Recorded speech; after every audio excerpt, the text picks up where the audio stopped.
ಶ್ರೀಕೃಷ್ಣ ಜೀವರಿಗೆ ಛೇದದ ಸಂಭವನೇ ಇಲ್ಲ ಅಂತ ಹೇಳ್ತಾ ಇದ್ದಾನೆ. ಛೇದಾರ್ಹತೆನೇ ಇಲ್ಲ, ಯಾವ ಕಾಲದಲ್ಲಿಯೂ ಛೇದ ಆಗೋದಿಲ್ಲ. ಯಾಕೆಂದ್ರೆ ಅವರಿಗೆ ಛೇದ ಆಗುವ ಸಂಭವನೇ ಇಲ್ಲ, ಛೇದಾರ್ಹತೆನೇ ಇಲ್ಲ, ದಹನ ಸಂಭವನೂ ಇಲ್ಲ. ಯಾಕೆ ಅವನಲ್ಲಿ ಛೇದಾದಿಗಳ ಸಂಭವ ಇಲ್ಲ ಜೀವನಲ್ಲಿ ಅಂತಂದ್ರೆ ಉತ್ತರಾರ್ಧದಲ್ಲಿ ಉತ್ತರ. ಆ ಜೀವನು ಪರಮಾತ್ಮನ ಪ್ರತಿಬಿಂಬ, ಸರ್ವಗತತ್ವವು ಅವನಲ್ಲಿ ನಿತ್ಯವಾಗಿದೆ. ಅಂದ್ರೆ ಆ ಸರ್ವಗತತ್ವ ಪರಮಾತ್ಮನಲ್ಲಿ ಹೋಗೋದಿಲ್ಲ. ನಿತ್ಯವಾಗಿ ಸರ್ವಗತ ಆಗಿರತಕ್ಕಂಥ ಪರಮಾತ್ಮನ ಪ್ರತಿಬಿಂಬನಾಗಿದ್ದಾನೆ. ಸ್ಥಾಣು, ಯಾವ ವಿಕಾರವೂ ಇಲ್ಲದೆ ಇರುವ ಪರಮಾತ್ಮನ ಪ್ರತಿಬಿಂಬ. ಅಚಲ, ಪ್ರಾಕೃತ ಚಲನ ಇಲ್ಲದೆ ಇರತಕ್ಕಂಥ ಪರಮಾತ್ಮನ ಪ್ರತಿಬಿಂಬ. ಸನಾತನ, ಈ ರೀತಿಯಾಗಿ ಅಚಿಂತ್ಯ ಮಹಿಮೆಯುಳ್ಳವನು ಅಂತ ಹೇಳುವ ಶ್ರುತಿಯಿಂದ ಪ್ರತಿಪಾದ್ಯನಾಗಿದ್ದಾನೆ ಭಗವಂತ. ಅಂತಹ ಪರಮಾತ್ಮನ ಪ್ರತಿಬಿಂಬ ಇವನು. ಆದ್ರಿಂದ ಇವನಲ್ಲಿಯೂ ಕೂಡ ಛೇದಾದಿಗಳ ಸಂಭವ ಇಲ್ಲ. ಇಲ್ಲಿ ಭಗವಂತನ ಪ್ರತಿಬಿಂಬ ಜೀವ ಅನ್ನೋದು ಅನೇಕ ಸಲ ಬಂತು. ಅನಾಶಿನೋ ಪ್ರಮೇಯಸ್ಯ ಅನ್ನೋ ಶ್ಲೋಕದಲ್ಲಿಯೂ ಜೀವನು ಪರಮಾತ್ಮನ ಪ್ರತಿಬಿಂಬ ಅನ್ನೋ ಮಾತು ಬಂದಿದೆ. ಅಜೋ ನಿತ್ಯ ಶಾಶ್ವತೋಯಂ ಪುರಾಣ ಅಂತ ಮಂತ್ರವನ್ನು ಉದಾಹರಿಸಿದ್ರು, ಅಲ್ಲಿಯೂ ಅದೇ ಅರ್ಥ, ಜೀವ ಪರಮಾತ್ಮನ ಪ್ರತಿಬಿಂಬ. ನಿತ್ಯ ಸರ್ವಗತ ಸ್ಥಾಣು ಅನ್ನೋದಕ್ಕೂ ನಿತ್ಯವಾದ ಸರ್ವಗತತ್ವವುಳ್ಳ ಪರಮಾತ್ಮನ ಪ್ರತಿಬಿಂಬ. ಹೀಗೆ ಜೀವ ಈಶ್ವರ ಪ್ರತಿಬಿಂಬ ಅನ್ನೋದನ್ನ ಪುನಃ ಪುನಃ ಹೇಳ್ತಾ ಇದ್ದಾರೆ. ಪುನರುಕ್ತತಾ ದೋಷ ಬರೋದಿಲ್ವೇ ಅಂತಂದ್ರೆ, ಆಯಾ ಸಂದರ್ಭದಲ್ಲಿ ಬೇರೆ ಬೇರೆ ಸಂಶಯ ಬಂದಾಗ ಆ ಸಂಶಯ ನಿವೃತ್ತಿಗೋಸ್ಕರ ಸಂದರ್ಭಾನುಗುಣವಾಗಿ ಹೇಳಿದ್ದು.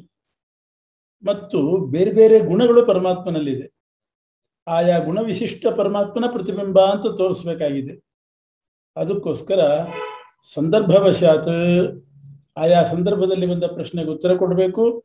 ಭಿನ್ನ ಭಿನ್ನ ಗುಣ ಇರತಕ್ಕಂಥ ಈಶ್ವರನಿಗೆ ಇವನು ಪ್ರತಿಬಿಂಬನಾಗಿದ್ದಾನೆ ಅಂತ ಹೇಳಬೇಕು. ಅದಕ್ಕೋಸ್ಕರ 3 ಬಾರಿ ಹೇಳಿದ್ದಾರೆ. ಇನ್ನೊಂದು ಪ್ರಶ್ನೆ ಬರ್ತದೆ, ಈ ಶ್ಲೋಕದಲ್ಲಿ ಜೀವರಿಗೆ ಛೇದಾದಿಗಳ ಸಂಭವನೇ ಇಲ್ಲ ಅಂತ ಹೇಳಿದ ಮೇಲೆ ಛೇದ ಇಲ್ಲ ಅಂತ ಅರ್ಥ ಆಗಿ ಹೋಗ್ಬಿಡ್ತದೆ, ಅದರ ಸಂಭವನೇ ಇಲ್ಲ ಅಂತ ಹೇಳಾಯ್ತು. ಹಿಂದಿನ ಶ್ಲೋಕದಲ್ಲಿ ನೈನಂ ಛಿಂದಂತಿ ಶಸ್ತ್ರಾಣಿ, ಶಸ್ತ್ರಗಳು ಅವನನ್ನು ಛೇದ ಮಾಡೋದಿಲ್ಲ, ಜೀವನು ಛೇದಾದಿಗಳಕ್ಕೆ ಅರ್ಹನೇ ಅಲ್ಲ. ಪರಮಾತ್ಮನನ್ನ ನಿತ್ಯ ಅಂತ ಹೇಳಿದ್ದಾರೆ. ಛೇದ ಭೇದ ಮಾಡೋದಿಲ್ಲ, ಬೆಂಕಿ ಸುಡೋದಿಲ್ಲ, ನೀರು ಕೊಳಸೋದಿಲ್ಲ, ಗಾಳಿ ಒಣಗಿಸೋದಿಲ್ಲ ಅಂತ ಹೀಗೆ ಈಶ್ವರನ ಪರವಾಗಿ ಅರ್ಥ ಮಾಡಬೇಕು. ಈಶ್ವರನಿಗೆ ದೇಹದಕ್ಕೇನೆ ಛೇದಾದಿಗಳಿಲ್ಲಾದ್ರಿಂದ ಅವನು ಸ್ವತಂತ್ರ ಅಂತ ಹೇಳಿದಂತಾಯಿತು. ಅಲ್ಲಿಯೂ ಕೂಡ ಏನಂ ಏನಂ ಅಂತ 2 ಸಲ ಬಂದಿದೆ. ನೈನಂ ಛಿಂದಂತಿ ಶಸ್ತ್ರಾಣಿ, ನೈನಂ ದಹತಿ ಪಾವಕಃ, ಏನಂ ನ ಛಿಂದಂತಿ, ಏನಂ ನ ದಹತಿ. 2 ಸಲ ಯಾಕೆ ಹೇಳಿದ್ರು ಅಂದ್ರೆ, ಪರಮಾತ್ಮನಿಗೆ ಅನೇಕ ರೂಪ ಇದೆ, ಯಾವ ರೂಪದ ದೇಹಕ್ಕೂ ಕೂಡ ಛೇದಾದಿಗಳಿಲ್ಲ ಅಂತ ತೋರಿಸ್ಲಿಕ್ಕೆ ಏನಂ ಏನಂ ಅಂತ 2 ಬಾರಿ ಹೇಳಿದ್ದು.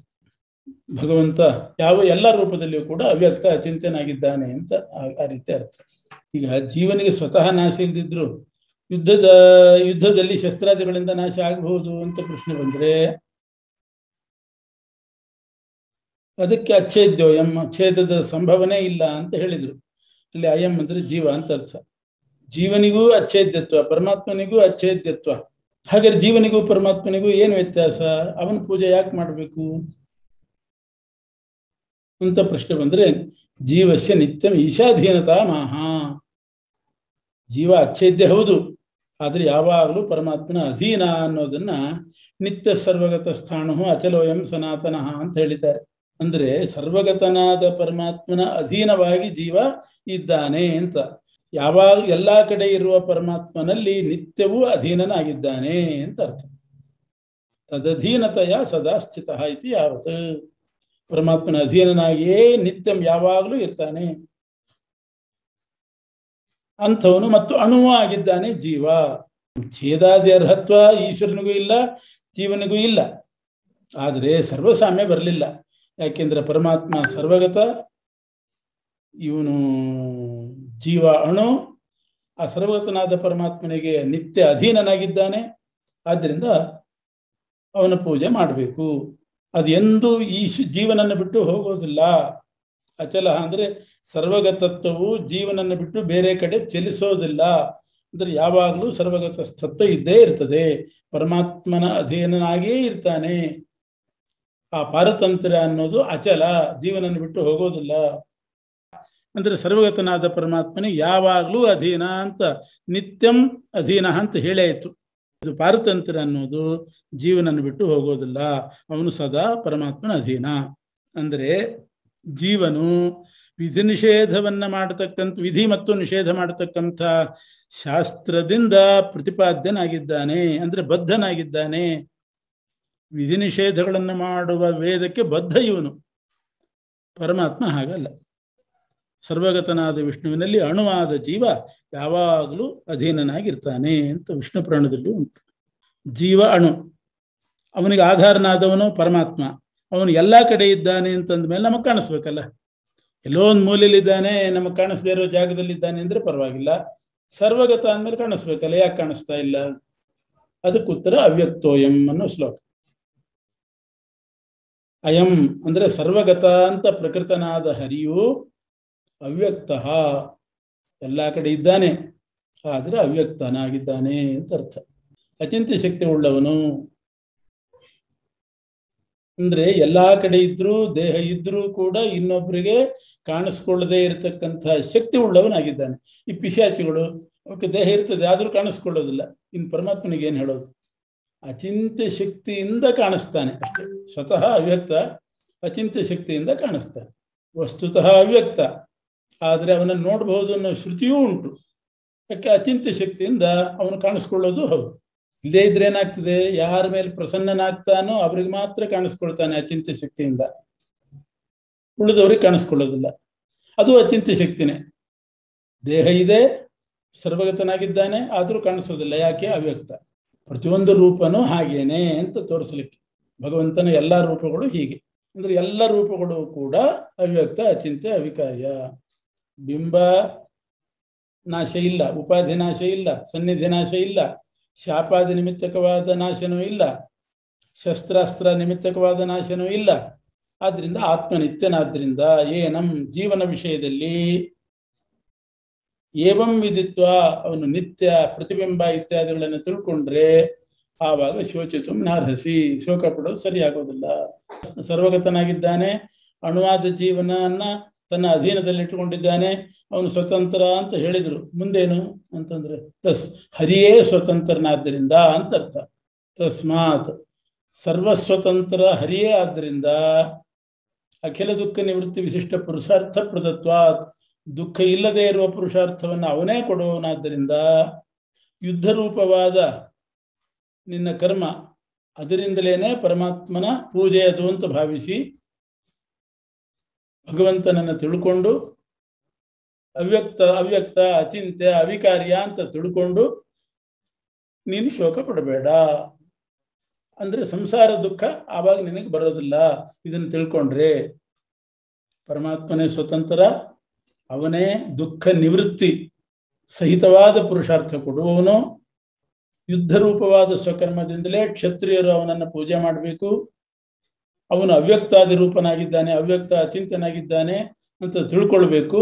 ಸಂಸಾರ ದುಃಖವೇ ನಿನಗೆ ಬರೋದಿಲ್ಲ, ಮುಕ್ತನಾಗ್ತಿ ಅಂತ ಅರ್ಥ. ಆದ್ರಿಂದ ನೀನು ಕೂಡ ಯುದ್ಧ ರೂಪವಾದ ನಿನ್ನ ಕರ್ಮದಿಂದ ಅವನನ್ನು ಆರಾಧನೆ ಮಾಡಿ ಸಂಸಾರ ದುಃಖ ಪರಿಹಾರ ಮಾಡ್ಕೋ. ಆತ್ಮನಿತ್ಯ ಆಗ್ಲಿ. ಆದರೆ ದೇಹಯೋಗ ವಿಯೋಗ ಅನ್ನೋದಂತೂ ಆಗೇ ಆಗ್ತದಲ್ಲ ಅವನಿಗೆ. ದೇಹ ಯೋಗ ರೂಪವಾದ ಜನ್ಮ, ದೇಹ ವಿಯೋಗ ರೂಪವಾದ ಮರಣ ಅದಂತೂ ಆಗೇ ಆಗ್ತದೆ. ಯಾಕೆ? ಯುದ್ಧದಲ್ಲಿ ಮರಣ ನಿಯತ.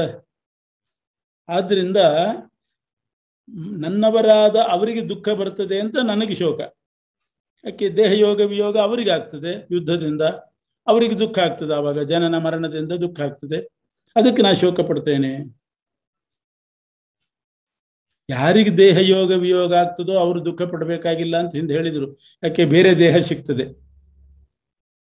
ಅವರ ಆ ದೇಹದ ಸ್ಪರ್ಶ, ಆಲಾಪ, ಸಂಭಾಷಣೆ, ದರ್ಶನ, ಸ್ಪರ್ಶನ ನಿಂತು ಹೋಗ್ತದೆ ಅಂತಂದ್ರೆ ಅದಕ್ಕೆ ಅಭಿಮಾನ ಬಿಡು ಅಂತಂದು ಸರಿ. ನಾವು ಅಭಿಮಾನ ಬಿಟ್ಟು ಅವರ ಸಂಭಾಷಣೆ ನಿಂತು ಹೋಯ್ತಲ್ಲ ಅಂತ ದುಃಖ ಪಡೋ ಪ್ರಮೇಯ ಇಲ್ಲ. ಆವಾಗ ಅಭಿಮಾನ ಬಿಟ್ಬಿಟ್ರೆ ಆದರೆ ದೇಹವಿಯೋಗ ವಿಯೋಗ ಅನ್ನೋದು ಅವರಿಗಾದ್ರಿಂದ ಅವರಿಗೆ ದುಃಖ ಆಗೇ ಬೇಕು. ಜನನ ಆಯಿತು ಮರಣ ಆಯಿತು ಅಂತ ಅವರು ದುಃಖ ಪಡ್ತಾರೆ. ನಿತ್ಯ ಜಾತಂ ಅಂದರೆ ದೇಹಯೋಗ ರೂಪವಾದ ಜನನ ಉಳ್ಳವನು ಅಂತಲೇ. ಹಾಗೆ ನಿತ್ಯಮೃತ ಅಂದರೆ ದೇಹ ವಿಯೋಗ ರೂಪವಾದ ಮರಣ ಉಳ್ಳವನೇ ಅವನು.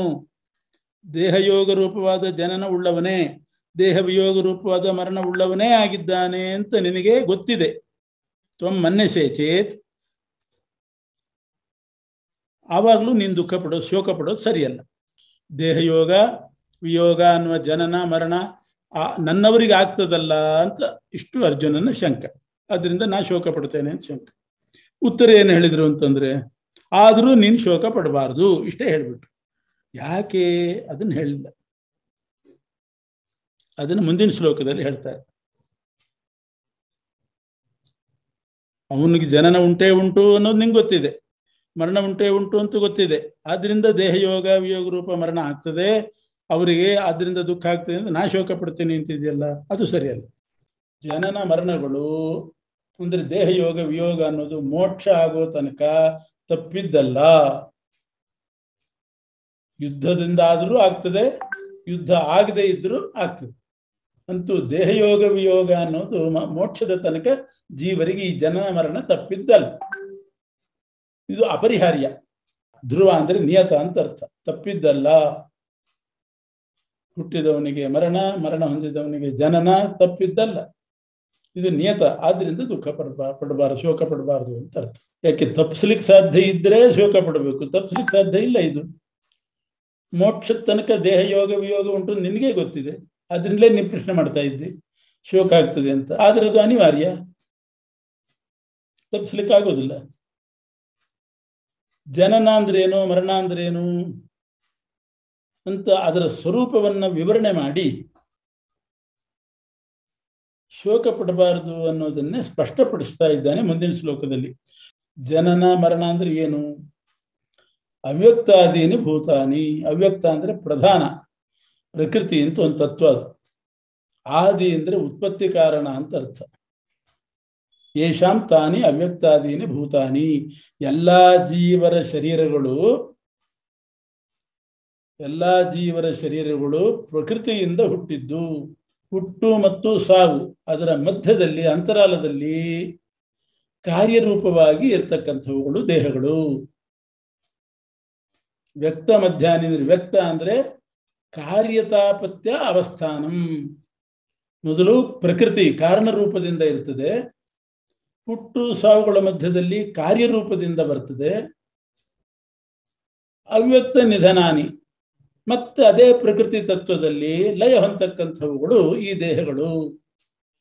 ಮಣ್ಣು ಮಣ್ಣಿನ ರೂಪದಲ್ಲಿ ಇರ್ತದೆ, ಗಡಿಗೆ ಹುಟ್ಟಿತು ಅಂದಾಗ ಕಾರ್ಯತಾ ರೂಪದಿಂದ ಬರ್ತದೆ.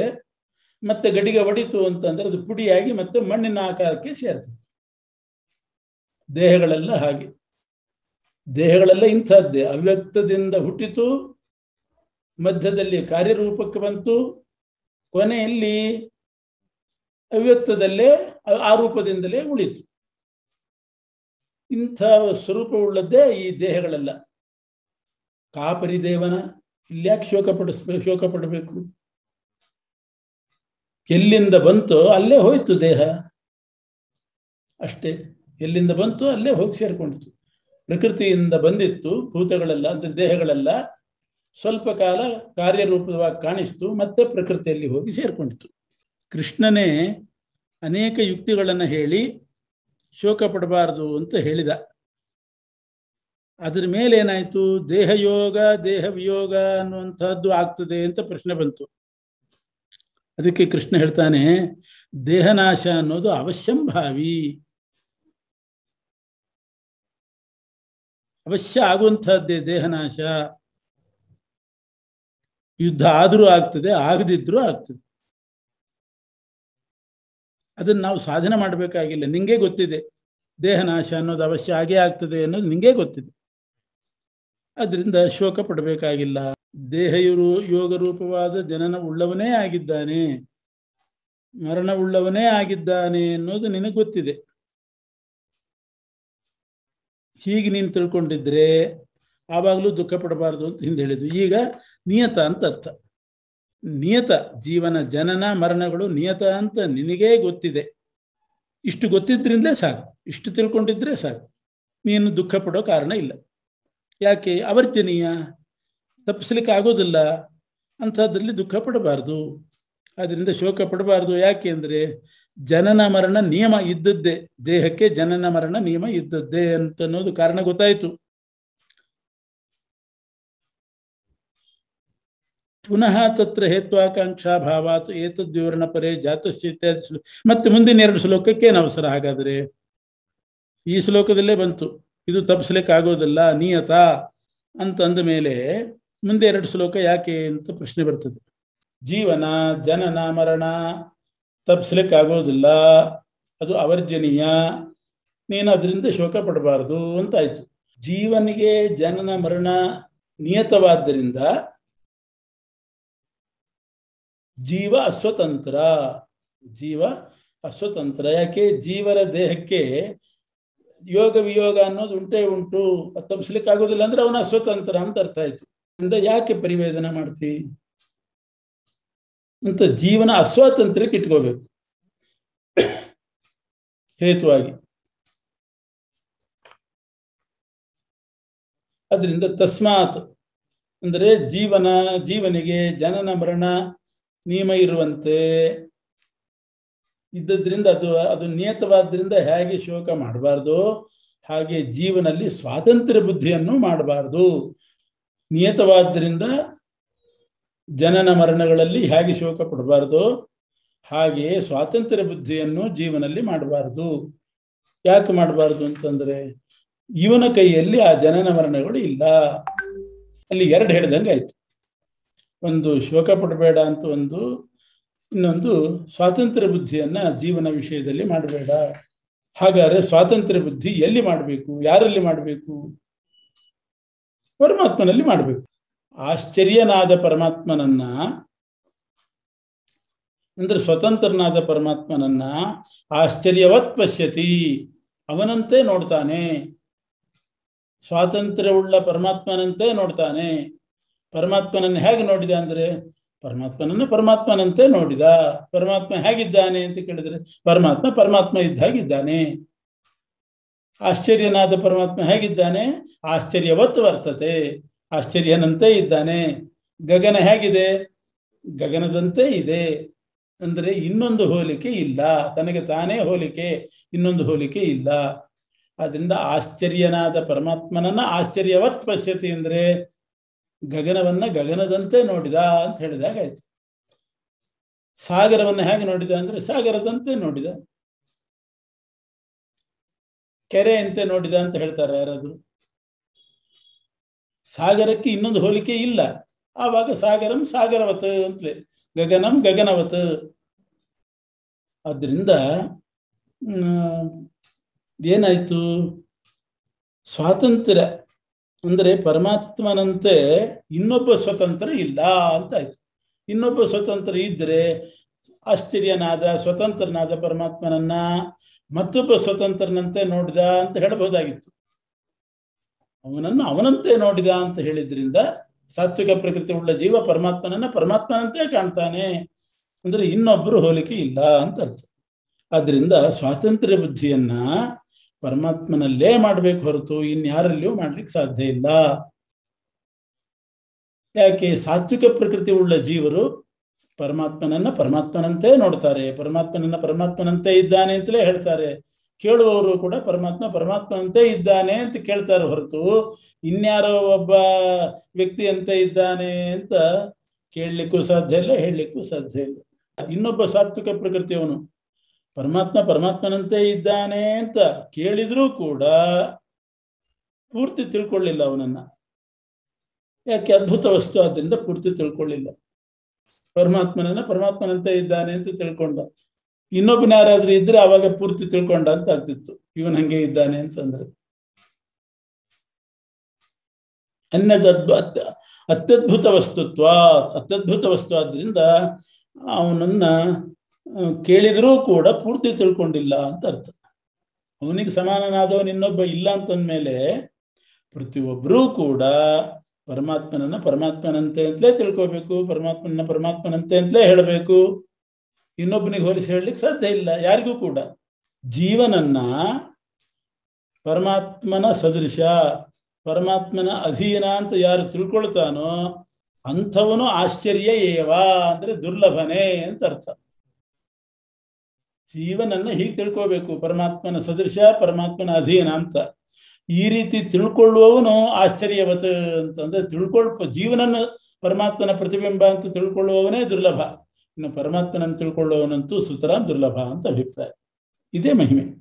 ಜೀವ ಪ್ರತಿಬಿಂಬ, ಜೀವನನ್ನು ತಿಳ್ಕೊಂಡವರಿದ್ದಾರೆ, ಆದರೆ ಜೀವ ಪ್ರತಿಬಿಂಬ ಅಂತ ತಿಳ್ಕೊಂಡವನು ಸಮೀಚೀನ ಜ್ಞಾನಿ, ಅವನೇ ದುರ್ಲಭ.